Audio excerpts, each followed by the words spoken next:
দুর্গাপুজো উপলক্ষে মহাষ্টমীর সন্ধ্যায় একাধিক কর্মসূচি গ্রহণ করল ইটাহার ব্লক তৃণমূল কংগ্রেস।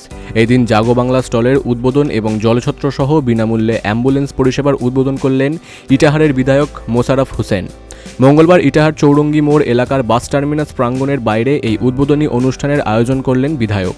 প্রত্যেক বছরের ন্যায় এই বছরও এই সঙ্গে প্রথমে জাগো বাংলা স্টলের উদ্বোধন করেন মোশাররফ। তারপর দুর্গাপুজোয় দূর দূরান্ত থেকে ইটাহারে বিভিন্ন পুজো মণ্ডপে ঘুরতে আসা দর্শনার্থীদের সুবিধার্থে বিনামূল্যে অ্যাম্বুলেন্স পরিষেবার উদ্বোধন করেন বিধায়ক। পাশাপাশি বিধায়ক সহায়তা কেন্দ্র থেকে জলের বোতল তুলে দেওয়া হয় পথচলতি সাধারণ মানুষদের হাতে।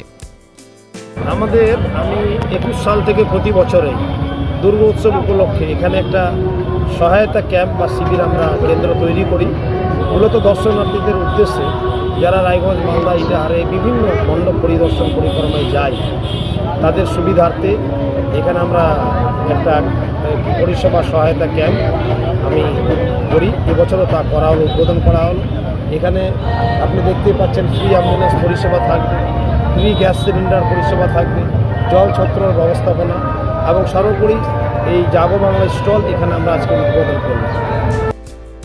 এই দিনের এই কর্মসূচিতে উপস্থিত ছিলেন জেলা পরিষদ কর্মাধ্যক্ষ কার্তিক দাস, তৃণমূল কংগ্রেসের ব্লক সহসভাপতি পলাশ রায়, তৃণমূল শিক্ষক সংগঠনের জেলা সহসভাপতি সাহেরুল হক সহ অন্যান্যরা। রায়গঞ্জ থেকে রামকৃষ্ণ দাসের রিপোর্ট, বিগ নিউজ বাংলা।